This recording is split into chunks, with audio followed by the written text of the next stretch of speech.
Good morning friends, मैं आपका दोस्त संतोष एक बार फिर आपके सामने हाजिर हूँ।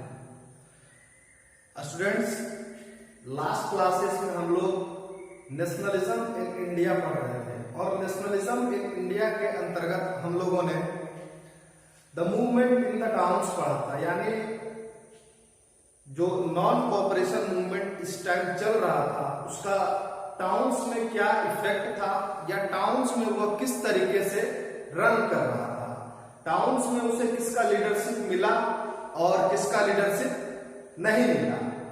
तो चूंकि यह जो मूवमेंट है नॉन कोऑपरेशन मूवमेंट, यह न सिर्फ टाउन्स में बल्कि यह एक ऑल इंडिया मूवमेंट था जिसमें सोसाइटी के हर सेक्शंस ने अपना पार्टिसिपेशन दिया था। भले उनके पार्टिसिपेशन के पीछे उनकी जो मंशा थी, जो उनके विचार थे, जो उनके प्रोग्राम्स थे वो अलग हो सकते हैं, जो उनके उद्देश्य थे वो अलग हो सकते हैं। तो उसी कड़ी को आगे बढ़ाते हुए अब हम पढ़ेंगे rebellion in the country side, यानी जो ये मूवमेंट चल रहा था उसका ग्रामीण इलाकों में, देश के अंदर के भागों में उसका क्या इफेक्ट पड़ता है, यानी देश के अंदर के लोगों ने उसे किस तरीके से लिया, खासकर ग्रामीण इलाकों में। तो इसमें हम दो चीजों के बारे में पढ़ेंगे, एक तो पीजेंट्स के बारे में और दूसरा आदिवासी के बारे में, जिनको हम ट्राइब्स कहते हैं। तो ये जो rebellion in the country side है, इसमें हम पीजेंट्स और आदिवासी या ट्राइब्स के बारे में पढ़ेंगे। स्टूडेंट्स, यहाँ पर कुछ पॉइंट्स हैं, सबसे पहले हम उन पॉइंट्स के बारे में चर्चा कर लेते हैं। जो सबसे पहला हमारा पॉइंट है वो है बेगार। बेगार क्या होता है, बेगार सिस्टम क्या थी, ये मैं थोड़ा संक्षिप्त में बताने की कोशिश करूंगा आपको कि बेगार जो था एक तरीके का सोशल स्ट्रक्चर में इसका बहुत बड़ा पार्टिसिपेशन है, यानी जो हमारा सोशल ग्रुप है उसमें बेगारी सिस्टम काम करता था।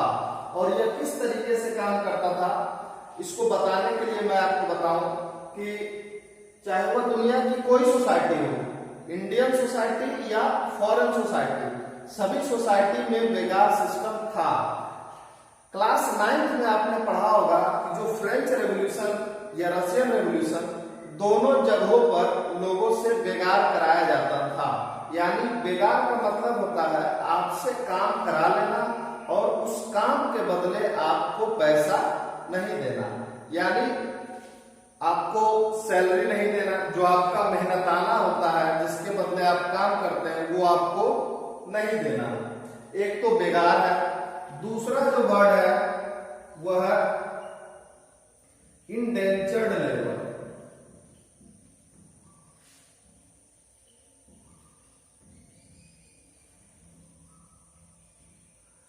इंडेंचर्ड लेबर जिसे हिंदी में कहा जाता है गिरमिटिया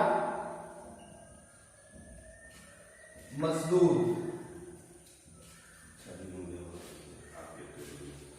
इंडेंचर्ड लेबर के अंतर्गत हम यह देखते हैं कि सबसे पहले यह समझने की कोशिश करें कि इंडेंचर्ड क्या होता है। तो इसको समझने के लिए आप यह ध्यान दीजिए कि मिड 19th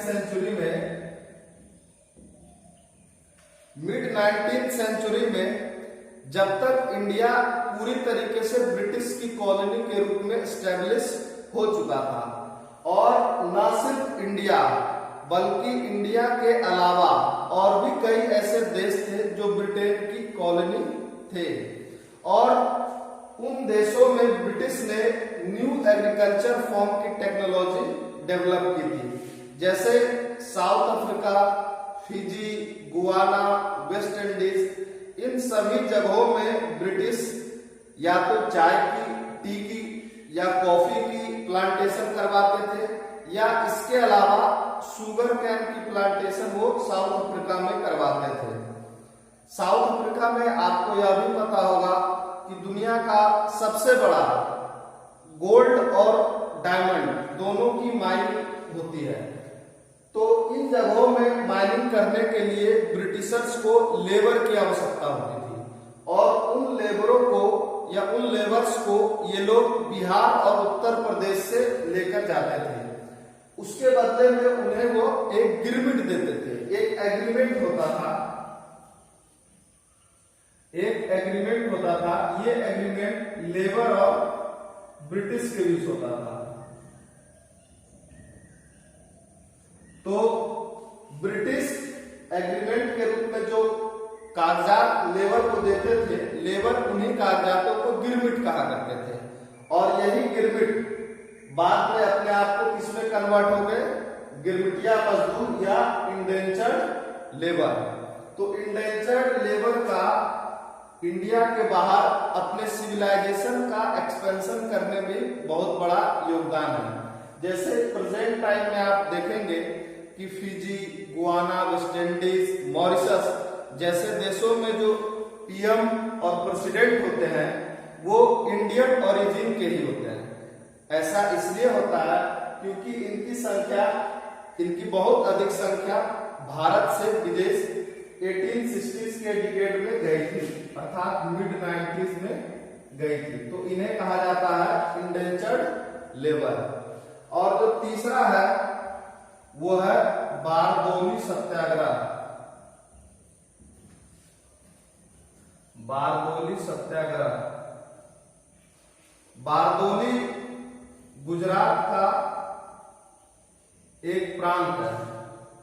बारदौली गुजरात का एक प्रांत यानी प्रोविंस है और इसी प्रोविंस में 1928 में एक व्यक्ति है जिनका नाम है वल्लभ भाई पटेल। वल्लभ भाई पटेल, इन्हीं वल्लभ भाई पटेल ने 1926 में अंग्रेजों को कर नहीं देने के लिए एक आंदोलन चलाया। यानी जो उस टाइम गुजरात में रेवेन्यू था वो काफी अधिक था, जो रेट ऑफ रेवेन्यू यानी राजस्व की जो दर थी वो बहुत अधिक थी। तो 1928 में वल्लभ भाई पटेल के द्वारा जो मूवमेंट चलाया गया वो काफी सफल रहा और सफल होने के कारण यहाँ की जो वुमेन्स हैं, जो यहाँ की महिलाएं हैं, उन्होंने इन्हें टाइटल दिया जिसे कहा जाता है सरदार।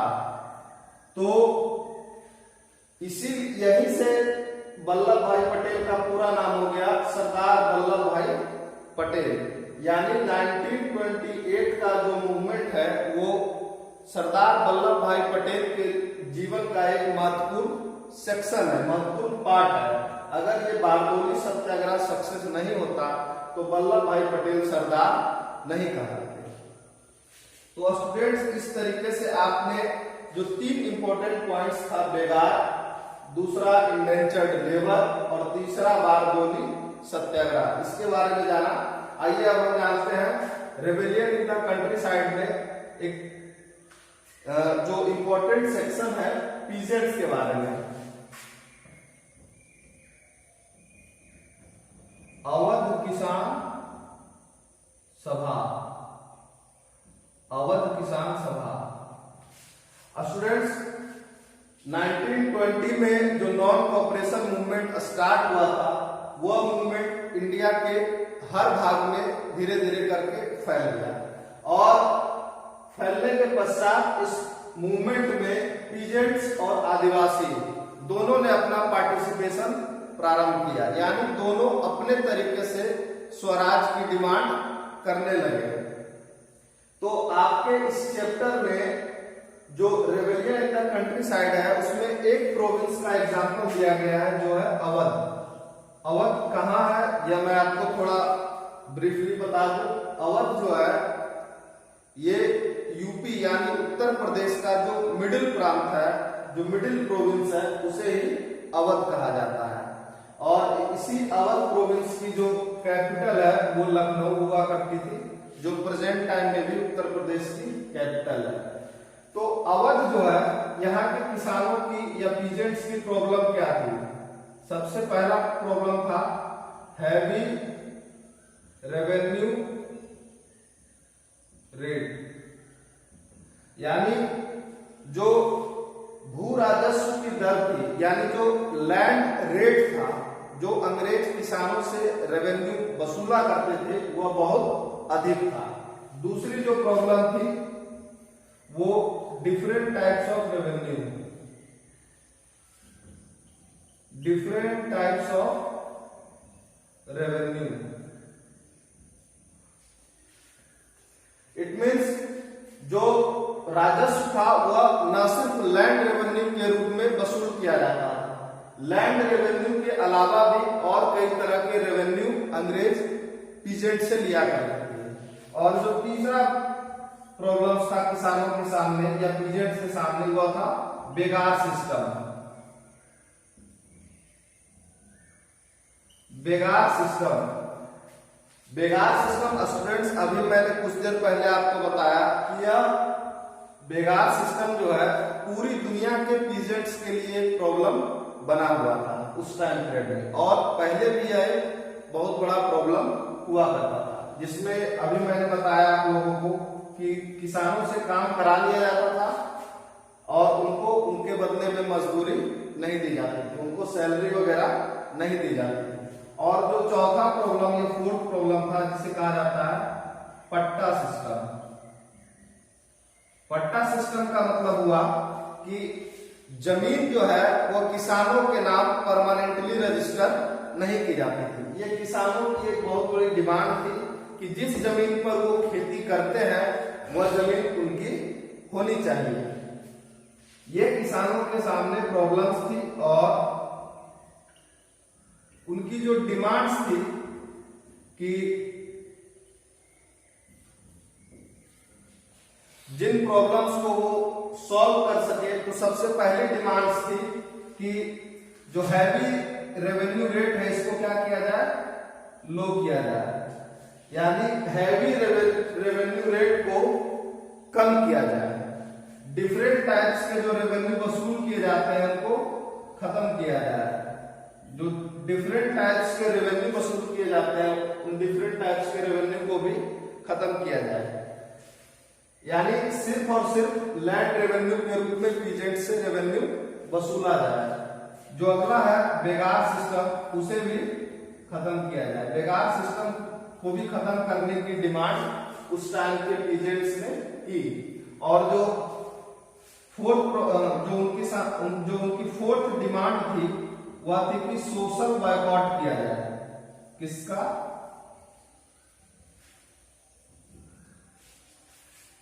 जो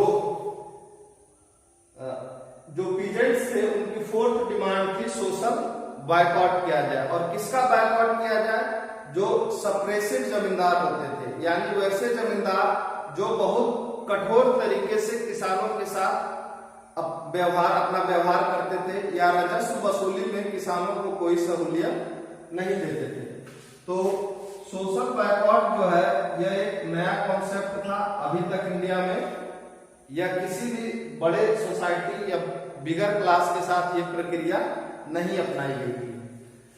अवध किसान सभा है, इसकी स्थापना 1920 में JL नेहरू यानी जवाहरलाल नेहरू, अवध किसान सभा की स्थापना 1920 में JL नेहरू यानी जवाहरलाल नेहरू और बाबा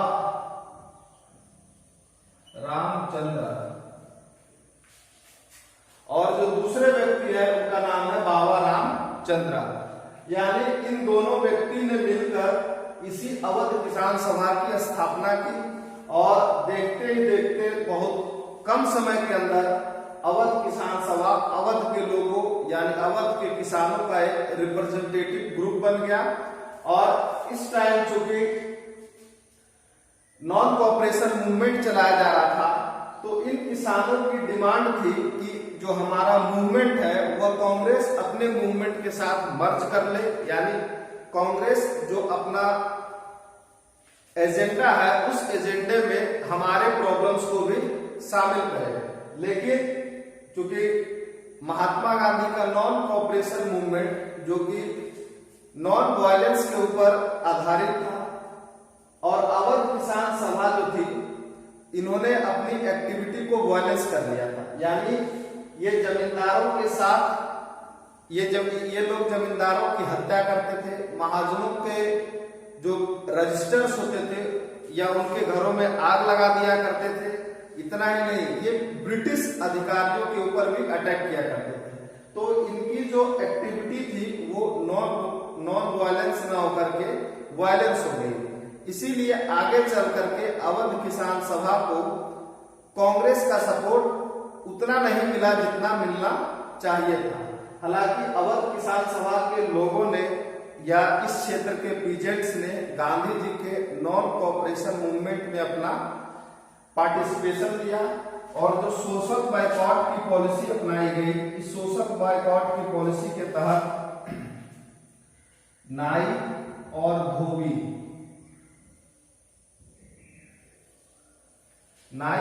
देखिए इसका मतलब हुआ कि जो कठोर एक्टिविटी करने वाले जमींदार होते थे उनका उस क्षेत्र के पंचायत में शोषण बायकॉट किया और उन सारे जमींदारों को नाई और धोबी की सुविधा प्राप्त करने से वंचित किया।